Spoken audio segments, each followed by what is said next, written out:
હાય મિત્રો, જો અત્યારે હું વોકમાં નીકળી છું. ઓસ્ટ્રેલિયામાં છું. અહીં મેં એક જોયું કે ઓસ્ટ્રેલિયામાં લાઇટના થાંભલા કોન્ક્રીટના નથી હોતા, પણ ઝાડના થડમાંથી બનાવેલા લાકડાના હોય છે. ચલો હું તમને બતાવું. ઓકે, આ જુઓ,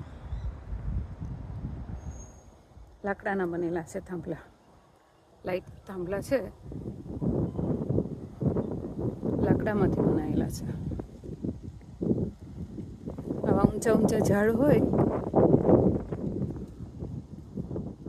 અને એમાંથી લોકોએ બનાવેલા, કારણ કે અહીંયા ઝાડ બહુ જ છે.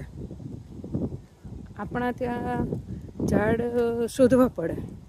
અહીંયા ઠેર ઠેર આ રહેણાંક એરિયા છે, અને રહેણાંક એરિયામાં પણ જુઓ, તમે જોઈ શકો છો કે ગ્રીનરી કેટલી બધી છે. આ બીજા થાંભલા આવે છે, જુઓ, લાઇટના થાંભલા છે, મજબૂત છે, ટકાઉ છે. અહીંયા લાકડું વધારે વપરાય છે. જુઓ, આ ઘરની આજુબાજુની વોલ છે, બાઉન્ડ્રી વોલ, એ પણ લાકડાની જ બનાવેલી છે. એટલે અહીંયા લાકડાનો ઉપયોગ વધારે થાય છે. Thank you.